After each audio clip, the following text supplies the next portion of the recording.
रेवाड़ी आश्रम है हरियाणा में, उसके बगल में एक बाबा जी रहते थे। कितने वर्षों तक उन्होंने मौन रखा था। एक बार गुरुजी ने मुझे कहा था कि रेवाड़ी आश्रम जाओ तो उनके दर्शन करती है। तो उन्होंने क्या किया था, उनके कुटिया के बगल में कुआं था, तो उन्होंने उस कुएं में जाने का रास्ता अपनी कुटिया से बना दिया था। समझ रहे हैं आप लोग? कुटिया से ही सीढ़ी उतारती थी अंदर कुएं के।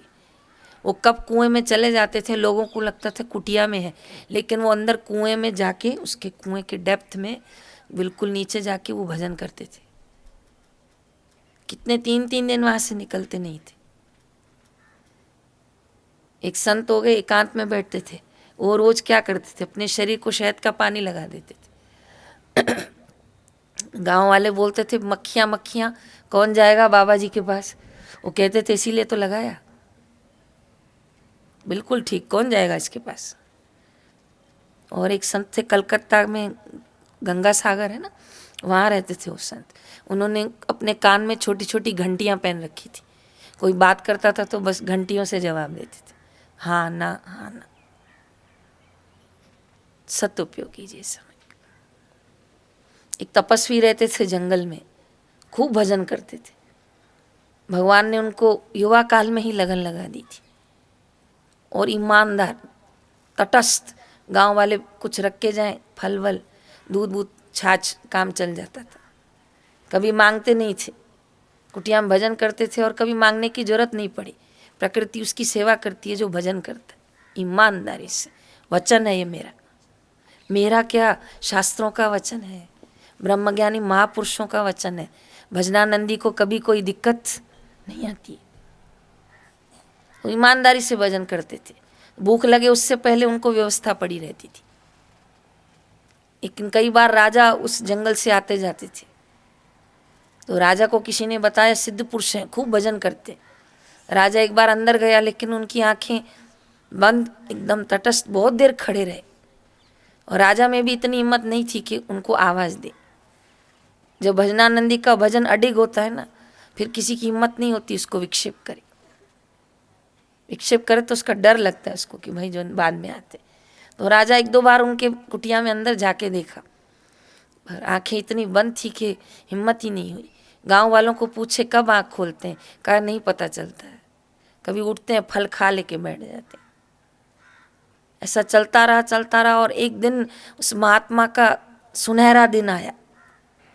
क्या सुनहरा दिन आया कि उसको भगवान नारायण के दर्शन हुए। बहुत खुश, बहुत खुश, मानो साक्षात्कार जैसी उसकी स्थिति बन गई। साक्षात उसको दर्शन हुए, गदगद हो गया।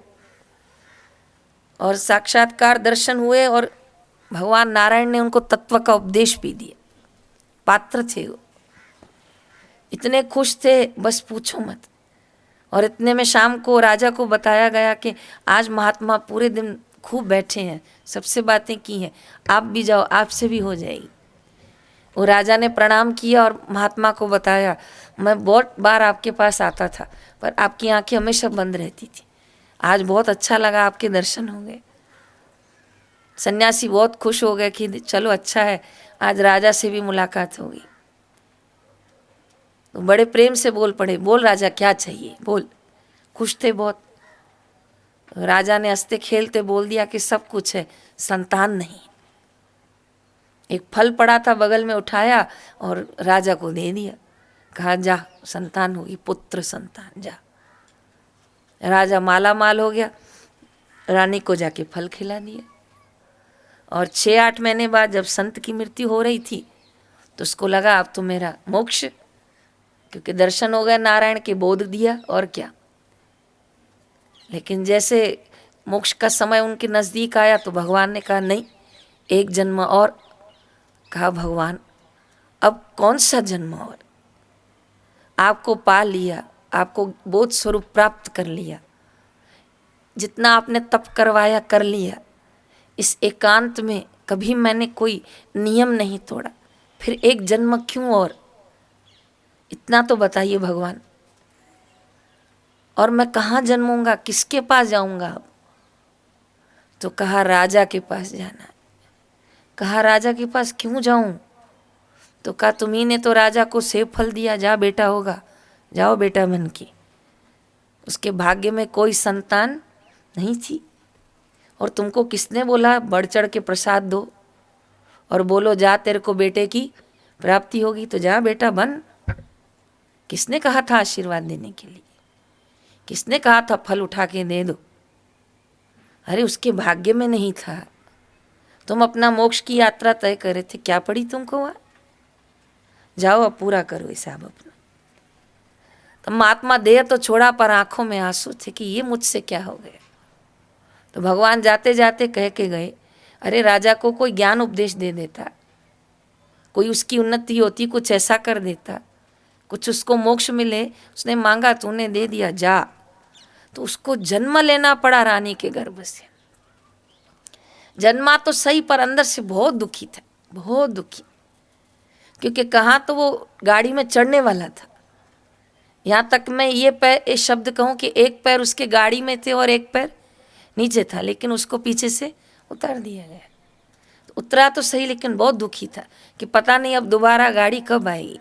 इसलिए वो दूसरे जन्म में जन्मा तो सही, पर उसको इतना इतना ठोस लगी थी, ठेस लगी थी, ठोकर लगी थी कि उसने बोला ही नहीं। पूरे राज्य में यही बता था कि राजा का बेटा गूंगा। इतनी कोई मार खाएगा तो फिर बोलेगा क्या, बताओ? जयराम जी की क्या और मार खानी है क्या? कितनी मार खाएंगे? और तो बोलता ही नहीं था, सबको पता था गूंगा है। राजा और रानी भी सोचते थे कि सन्यासी ने बेटा तो दिया पर जीवान नहीं दी इसको। और एक दिन जंगल में जा रहा था, 2 सेनापतियों के साथ घूम रहा था, उसको जंगल की सैर करवा रहे थे बच्चे को। वो करते करते उसने क्या देखा कि एक सेनापति को सर्प ढसने वाला है नीचे पैर में। तो उसने बोला, सेनापति भागो, नीचे सर्प। ऐसे करके उसको धक्का दिया और कहा, सांप सांप सांप सांप। तो सांप को उसने थोड़ा सा पत्थर लगाया, भाग गया सांप। तो भाग तो गया, लेकिन दोनों सेनापति खुश हो गए कि अरे ये तो बोलता है। राजा को लगा ये तो गूंगा है, आज तो हम माला माल हो जाएंगे। राजा को पहली खबर हम देंगे कि आपका बेटा गूंगा नहीं है, बोलता है। और इसने अपने सिर पे हाथ रखा कि फिर बोला मैं आज। इतना समझाया था कि बोलना नहीं है, फिर बोल दिया। बोला तो सही, दोनों सेनापति खुशी से उसको ले तो गए। राजा रानी को बताया कि बोलता है। सोने का हार उतार के राजा ने दे दिया, बोल बेटा बोल बेटा बोल बेटा। वो तो फिर से हूँ। राजा ने सेनापति को कहा 3 दिन देखता हूँ। 3 दिन देखा, वो तो फिर गूंगा हो गया। राजा को बहुत गुस्सा आया, ये सेनापति मेरी मजाक उड़ा रहे, झूठ बोल रहे हैं मुझसे। और उस क्रोध में आके सेनापति दोनों को मृत्यु दंड दे दिया। कहा राजा का विनोद कर रहे हो? और ऐसा दंड दिया उनको कि सीधी मृत्यु। लेकिन जब फांसी पे लगने जा रहे थे तब ये फिर बोला, मैं बोलता हूं, मत मारो उसको। तब तो बोलना ही पड़ा। तब राजा ने उसको कंठ लगा लिया। कहा जब तू बोलता ही है फिर ऐसे मौन क्यों रख लेता है? तो छोटा सा बालक 7 साल का राजा का हाथ पकड़ लेता है, कहता है राजन, मैं वो ही सन्यासी हूं जिसने तुमको पुत्र प्राप्ति का आशीर्वाद दिया था। तब बोला तो फंसा, तब बोला तो फंसा, अब और बोलूंगा तो कितना फंसूंगा।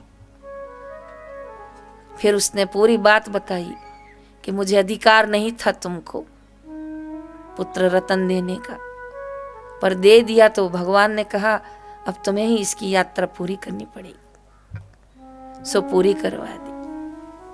लेकिन आज एक पुत्र रूप में कुछ चाहता हूं तुमसे, कहो। मुझे ध्यान भजन के लिए फिर से एक स्थान बना दो और मेरे पास दोबारा फिर कुछ मांगने नहीं आना।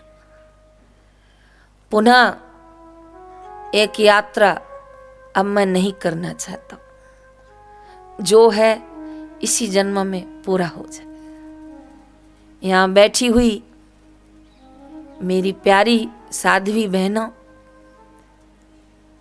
सुलभा रूपा, शबरी रूपा, मीरा रूपा, गार्गी रूपा, ज्ञान रूपा, भक्ति रूपा, ये कथा वरदान समझ लो। अपने भक्ति को खोलो मत, अपने ध्यान भजन को बोलो मत। घर से फोन आए तो सुबह से पूरा डिटेल मत दो। भजन हो रहा है? हाँ हो रहा है। अच्छा लग रहा है? हाँ अच्छा लग रहा है। सब ठीक है? हाँ ठीक है। बस बुरा क्या है इसमें?